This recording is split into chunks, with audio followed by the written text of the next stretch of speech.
Excited to be back with the incredible Piotr. He is here to talk to us today about what blood work is required, what you look for and how you see blood work. So I think we should start there, and then we can get into more of the, dosing and what to expect and all of that fun stuff. Okay. So basically, blood work, the list of the blood work, I put it together. It's very common. It's nothing extraordinary. We just put actually the markers, which I consider the most important markers on the metabolic performance, but really with a high focus on iron understanding. We refer to this as an iron study. Okay, so most of the time when people hear about iron, they look on just one or two markers. It's usually iron level by itself, and they do also hematology panel, which has some iron markers which we use, but we try to put it together, something which gives us a little bit more understanding that what iron is to relating to, okay? And if I want to go just very quick, one of the things which we start with insulin, because insulin and A1C tests are the most common diabetic and pre-diabetic or insulin resistant tests, okay? So we try to establish the markers for those tests, which we then kind of correlate to the iron markers, that besides explaining to people, it allows me and Dr. Kristy and my colleagues to actually even understand more, because believe it or not, each time there is a little variation, and we actually discussed today some variation on people. So there is not like a one thing fits everybody, and that's what we try to train professionals to start to have a full overview and picture how you can look on iron study versus other things, okay? So insulin, it's a marker of insulin resistance, okay? A1C, it's a diabetic test which shows you glycation of the hemoglobin, which carry glycogen and oxygen. Another part, we also focus, it's all the iron markers. And when we start with the iron markers, we start usually with ferritin. Now, ferritin, very easily to explain, is just, we're going to refer to it as a storage protein cell, okay? Those cells are built on the needed basis by our body. They usually are in the liver and a bone marrow, okay? There are also some in other body parts like lungs and other organs, but the largest storage, it's in the liver. And that's why liver, it's always the first indicator of any iron dysregulations, okay?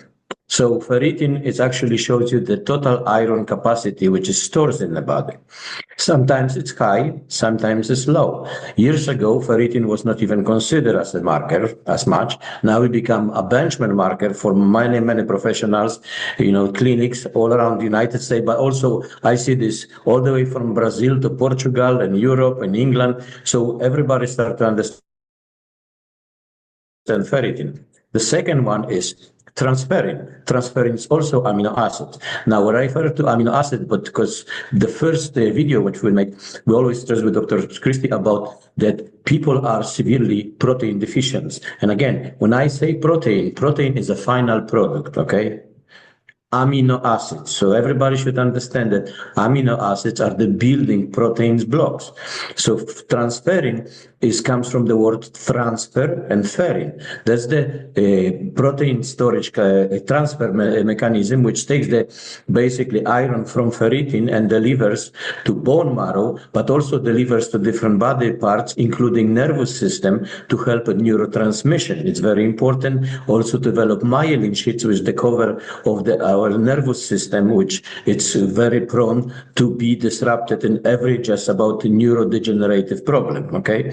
So transferrin is the second. Next one is TIBC, stands for total iron binding capacity. This is actually a marker which shows us a binding capacity of iron being transferred from ferritin by transferrin to the red blood cells, to the liver, with hemoglobin and myoglobin. At the same time, this is the binding capacity, which explains how well we bind a heme iron with globin protein. That's why we have the word a hemoglobin, okay? Now, again, hemoglobin, it's also amino acids. And as we know, the hemoglobin has 574 amino acids, okay? Which become as a protein on the final stage. The next one after that we consider also a total iron serum. Now, total iron serum, we compare to the other markers just to see it, to give us idea if it's low or high, because we have again, there is no precise number, but it gives us idea whether human body accumulates more non-heme iron, which is the wrong type of iron, or harder utilized to create hemoglobin, versus non-heme, heme versus non-heme iron. So we can start to have idea if the ferritin is low and iron level is high, we know that the non-heme iron become predominant more. But again, this is to our expertise and our interpretation. The next one, it's also when we go to a blood panel. Okay, now blood panel is another one which we use. One of them is hemoglobin. Okay, now it's very important. I'm going to use a term which I don't want anybody to use, but I want you to be familiar. Okay, this is very important for people to understand. When people have insulin resistance, okay, it's also called eventually hyperinsulinemia. Okay, this is a second stage of insulin resistance, which means the body overproduces certain things like hormone insulin to make up with the quantity for the quality. Okay, so now why I'm leading to hemoglobin? Because everybody always look if hemoglobin is low. Well, what if hemoglobin is too high? Well, everybody claps their hands. Well, I wouldn't be clapping because it's a problem too. Now we get in the condition called hyperhemoglobinemia. So it's like insulin resistance has hyperinsulinemia. We have too much hemoglobin. The reason is when you look on the marker which we use called MCV, which is for volume production of hemoglobin and capacity of carrying oxygen, it is disrupted, which means high in hemoglobin, it is almost as bad as too low hemoglobin. So we look for a happy medium. Okay, so this is one of the misconceptions. People see high hemoglobin, they said, oh, I'm good. No, that's actually not. Again, that's an interpretation. The next one, it's also very important, and this is also used by a lot of sport people. It's hematocrit. Okay, hematocrit is very important because for sport people, and this is, I have to be open about it, people who use TRT, okay, of any performance testosterone, they all eventually develop hemochromatosis, which is iron overload second stage, around 350% increase in people who use testosterone, you will have hemochromatosis. And that one is actually very highly used as a hematocrit is the level which what they have to establish. Usually when hematocrit gets to the higher ranges, around 48, 50, that's what actually sport a lot of people, they have to start to have a bloodletting to reduce it. So hematocrit is very important. After the hematocrit, we also have a MCH and MHCH, which is also, without getting technically, it shows you the volume, capacity, performance of red blood cells, but also hemoglobin, okay? So this is just very basic, explanation. And next one, of course, everybody knows it's a platelets level, okay?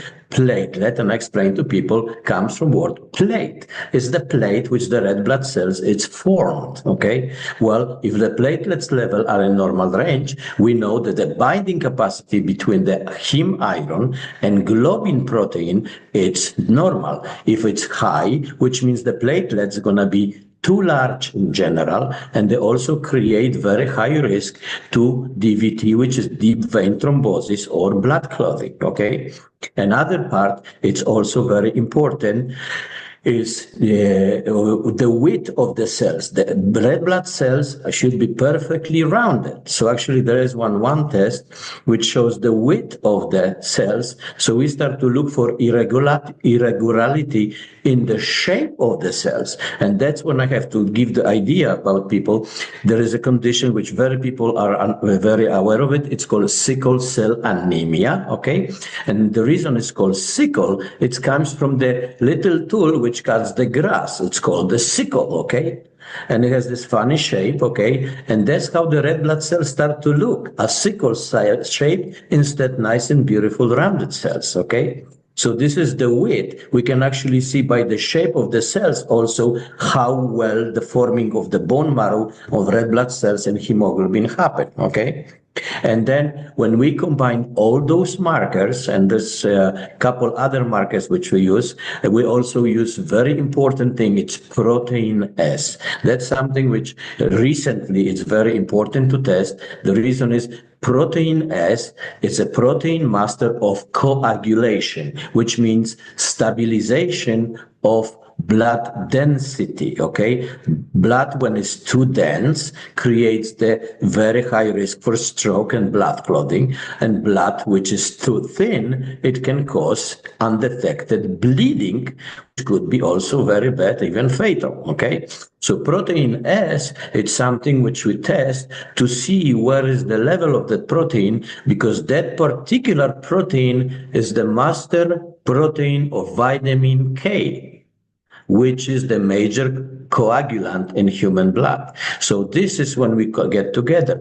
We also test things like cholesterol and HDL and LDL. And the reason we test the cholesterol just strictly to see what functions of the liver are happening, and also a bile, because bile, this way we can tell if the bile is secreted, because we have a whole new chapter which we already mentioned, a bile, so we start to have idea where it goes to.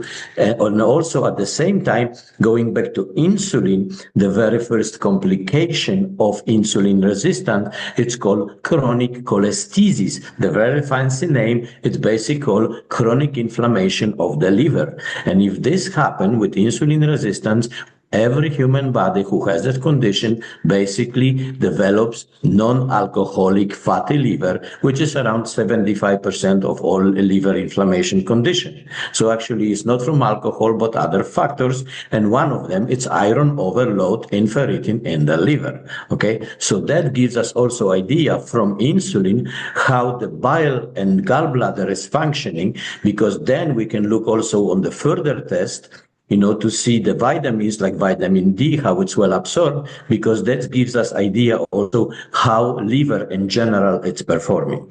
So this is the blood test numbers. It's around 14 of them. We have a couple other ones, and there's going to be available for you, for people to go on website, have those blood work.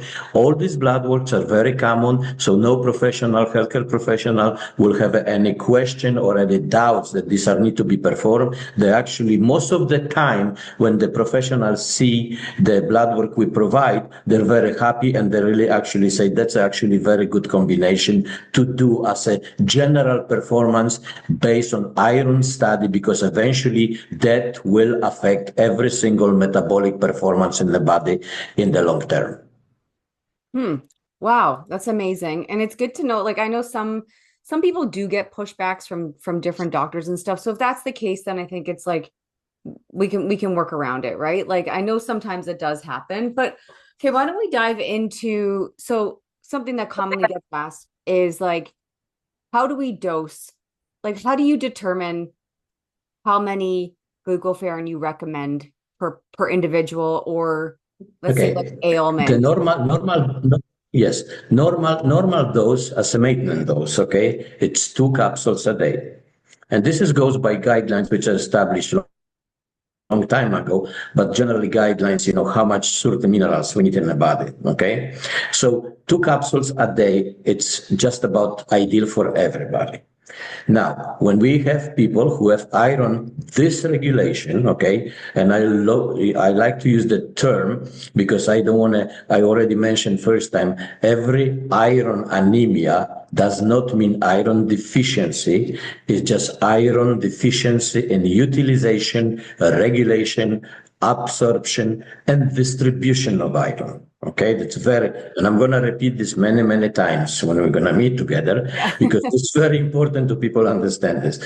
So when we get to that point, then we start to see with the dosage, okay, if somebody have one of those markers elevated or some of them decreased, we see the need to increase the dose, obviously, because it's a nutraceutical product and therapeutic application. So we actually can determine that this person qualifies for more than regular dose. Okay, this is no different than any medication or any even herbal supplements. When people do it, there is a certain dose for certain amount of conditions. Also, you have to consider genetic predisposition, lifestyle, stress factor, and one thing we don't forget, the size of the person. Okay, Right.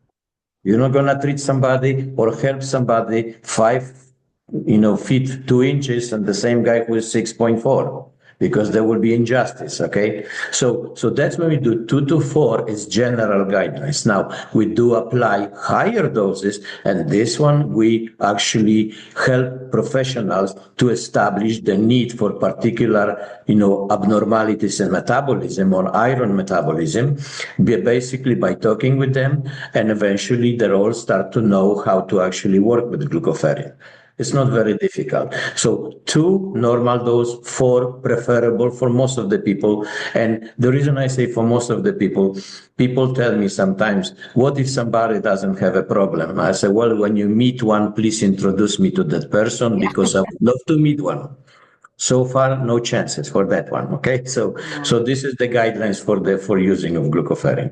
Now, there is also no side effects. There is no side effects. It's completely safe. And Dr. Kristy will talk about the application, the dosage and everything, daily, how to use it and how to, follow the general directions.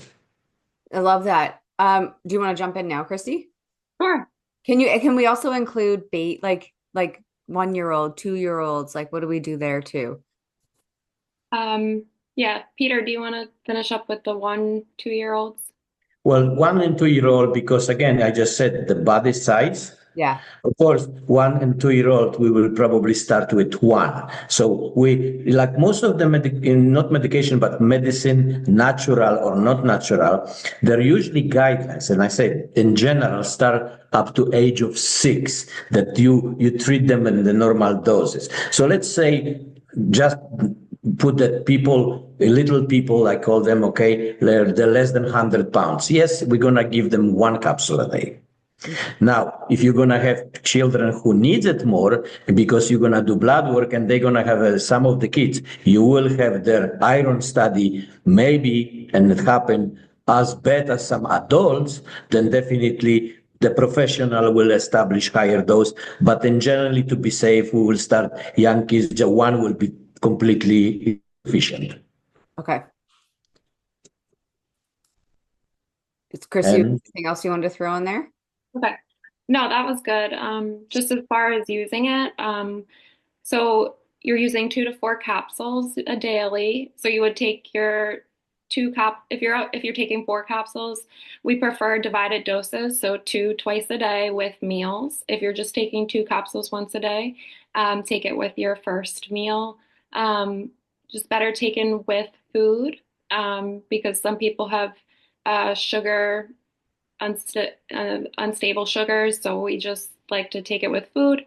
It is safe, no contraindications, safe for pregnant and breastfeeding. In fact, I would recommend it for pregnant and breastfeeding, versus any other prenatal vitamin I would not recommend. Mhm. So yeah, safe and effective, no contraindications, no drug interactions, and Yeah. So drug interactions, there isn't. And okay, I know we talked a little bit about other supplements. So I know the goal is to slowly start removing some of the synthetic, like things that a lot of the supplements, a lot of people don't understand that some of these supplements are just made and they're not really what they say they are, right? Like we understand how the processing factor, like these supplements are actually processed and not really like a lot of filler stuff in there. So it's like I mean, just get rid of that stuff, save your money, right? yeah. Anytime we're feeding a systemic, we are a cascade of biochemical and hormonal reactions. So anytime we are supplementing with cofactors or vitamins, um, or glutathione antioxidants, we are feeding the cascade in the middle of the biochemical reaction, disrupting it, and we will create metabolic dysfunction down the line. It may be symptomatic treatment, we may be feeling better, but we really want to absorb these nutrients from our food, and glucoferrin helps to absorb them. Oh, I like that. Okay, that makes a lot of sense. So is there anything that you do highly recommend, like 100% stop using this, stop taking this? Peter? Good question. Well, could you be more specific? I really Well, don't because I'm thinking of all the different protein powders and all the different, creatine is like, I mean, creatine's highly studied. It's Okay. one of the most. Yeah. Okay. Go ahead. Finish, but please. Yeah. No, Go ahead. yeah, get in there. I think you know what I mean, right? Yes. Okay. Okay. Proteins are very important, and everybody start to recognize it more and more. The very important issue is what we get in proteins. We need to get amino acids first, okay, in order to create protein. And creation of protein is done during the translation process from DNA to mRNA. It's called translation, okay, which means we have the code in DNA, and we have to have a translator which will create the proteins. Now, the very important part is human body needs 708 amino acids, not one less. Anytime we lack 1, 2, 3, 4, and whatever amino acids, our body will fill that void with different type of amino acid. It's like a zipper. Well, if you replace amino acids with the amino acids, which is in a void right now, you're creating a wrong zipper chain reaction in the further mRNA and protein sequencing, which will eventually cause you in genetic dysfunction sooner or later. So using 1 protein, 3 proteins, 10 proteins, 20 amino acids never work. Now, let me tell you something. If that will work, why we are the most unhealthy stage of humankind right now, all around the world. If those proteins are available for the last 30 years, they've done nothing. Okay? So if somebody says they have protein, creatinine, for instance, it's a 1 protein. Dr. Kristy just said, it's a cascade of the problems. You're going to stick protein somewhere like creatinine, you're going to have temporary improvement, maybe muscle gain, maybe something. But somewhere in the way will cause you a problem because it will start to fit in when the other amino acids should be present. And they are not. They're not available. When we are created in our mother's womb, we are created from 708 amino acids, and they're only available from animal source, period. So any proteins taken, it's not gonna really be sufficient or prevent us from problem. Otherwise, we wouldn't have so many health issues right now, including weight and everything else. Now, even more important part is, in order to create a protein, we have to have 2 major amino acids, sulfur bonded, cysteine and methionine. These are 2 only amino acids in human body which are proteinogenesis involved, which means proteinogenetic, which means it will create and support the further genesis, which is the reproduction and formation of protein. If that doesn't happen, we cannot create those proteins. Those 2, cysteine, methionine, it's involved in every single translation from the book of DNA to the recipe and final execution with mRNA. In the meantime, and this is science, and if somebody tell you it's not true, I would love to hear from them, okay? Those two create protein called menin, and menin also become gene. Menin is the main and only translator and replicator of proteins from DNA to mRNA. Without methionine and cysteine sulfur bonded, it will be always lacking and be dysfunctional. So any other proteins, if you're gonna use for long term, will cause you nothing but problems. Now, you're going to see the trend right now. People add sulfur because they realize sulfur, it is as necessary for life as glycogen and oxygen. Without sulfur, nothing can happen in the body, nothing, and cannot happen protein formation. Without sulfur, no protein, if it's made, let's say, I give you example, one of the proteins when we talk about is menin. Menin has 610 amino acids. 610. You just mentioned creatinine. What is 609? Right. You have a zipper faultiness from the day one. Mm-hmm. Okay, so now they have to be sulfur bonded, and then sulfur eventually it becomes transitional into nitrogen and nitric oxide, and that creates the whole sequence of every single protein from the very first thread to the last end of the protein, and it sends to the body to support the gene and all the cells replications. Without it, everything is eventually disrupted. Okay? So this is my answer. Now, glutathione, for instance, without cysteine and methionine cannot be formed.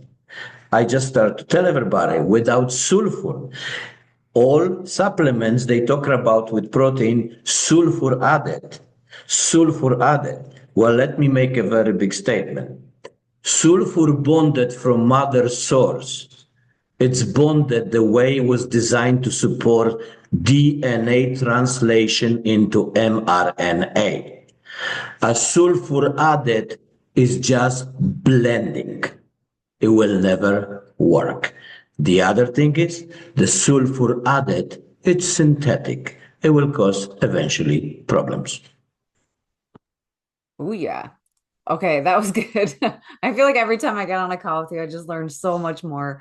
Okay, two last little quick questions. So, are there any negative responses that you've heard of? So, I'm going to just be a little bit vulnerable here and state, like, for myself, month one, I noticed a lot of stuff on my lungs, and I know you explained it to me personally, which I was grateful for. But I noticed that I was definitely fighting some stuff out of my body, and then my second cycle along the way, there was a lot happening there that I was in it. I knew what was happening and I knew it was good that it was happening. It didn't feel good in the moment. And I was like, this is very painful and stuff like that. So I know that might be like a negative response. Some people might assume it's negative. I don't think it's negative. I think it was like what my body needed and it was getting rid of the iron. But maybe we want to just like touch on that. And then, yeah, like what happens if you stop taking glucoferrin? Is there any reverse conditions or reverse anything that you see come up? Okay. The first question I'm going to ask you first to answer me that. What's that? I'm going to ask you a question, Christa, because I'm a male. Okay. Did you ever have a good time when you have a menstrual cycle? I've had better ones, but no, I said, did you ever have a good day? Oh, no, not really. Thank you. Rest my case. Okay, but definitely so, had worse. That's all I need to hear. Okay. Yeah. Okay. Some of them gonna be better, some of them gonna be worse. Okay, that's your body talking. Right. Okay, now, in general, we have nothing but positive. And all are positive. There are a lot of times when we need to talk with people, because there are people who have, for instance, I just experienced somebody who have extremely high exposure to cleaning agents. A person who worked with so many chemicals. Well, he felt better, but he started to feel like you have iron coming with the menstrual cycle. He started to feel like he has some kind of iron coming from his body. Well, you have to remember, when you take iron supplement, did you ever hear person saying they took iron supplement, they felt good? No, No. everybody always says they have a Everybody's sore like, oh, stomach. my stomach, Yeah. oh my God. Well, you see, now when you have an iron buildup, glucoferrin, because of creates glutathione, the master antioxidant, sequester, chelator, and binder, it's going to create the proper order of metabolism. It depends how person is overloaded. They may feel different symptoms. Okay. Now, are they going to be bad? Most of the time, they're not. Now, you have to also consider there are people who have a little flu. They feel like they're going to make the whole world thinking they're dying. And there are people who are going to be sick and they're going to say, hey, I just felt great. Okay. So it's a personal perception. Now, if people are going to see sometimes maybe some cramping in the stomach, well, think about when colon has a rust laying in the colon and somebody going to try to take this rust away, you may feel day or two kind of, oh, well, I'm not really good with that. But then eventually the body, it's beautiful. The body will adjust. The body will listen to you. Body will never do more than you can handle. Okay. So that's never going to happen. So there is no really side effects of feeling it. Now, we have always people ask us, it's a milk product. Well, it's a derivative pharmaceutical grade. There is basically no milk left. Okay. So if people are worried about lactose intolerance, drink with water, never have a problem. Okay. So that's another thing. Another thing is our capsules are the best capsules ever made. Okay. Every capsule have very little cellulose. And remember, people cannot break down and digest cellulose. We're not grazers. So that's why I made a capsule. And if people are concerned about it, open the capsule and put the powder in your food or you drink. That's all it takes. No problems. Now, just going to another capsules, just to give pointer, all vegetarian capsules are basically all made of cellulose. Well, ask me a question. How people even absorb that nutrients if they take vegetarian capsules full of cellulose? They cannot even break them down. Okay, so we have an open, you can open, especially with children, you can open the capsules. Okay, now very important to drink water. And when I'm not drink water, it's a glass of water. We're supposed to dilute everything, absorb better. Okay, so water, whatever you take or you eat or you take supplements or medication, always is suggested to drink water. Once you can drink water, you will feel nothing. So in general, there is no really side effects that I can say, oh, you may expect this or that. No, they're going to be maybe something that people notice changes. I would rather refer to them as changes. Okay. And the old saying is in healing. Okay. You have to remember, medicine is designed as a suppressor. Okay. Suppress because it works on the symptoms. Natural way of regulating, you actually regulate. And again, a lot of people use word stimulate, detox. These are wrong words. Okay, regulation is a key word, and let your body regulate it. And I tell this to everybody. Remember, your body is smarter than you, okay? So just listen to your body. We're going to end it right there because that's a good final word, but always an amazing time having you guys here. Dr. Kristy, thank you for joining in and helping out as well. Yeah, I'm excited to share this message. Thanks so much for being here. Thank you. Thank you.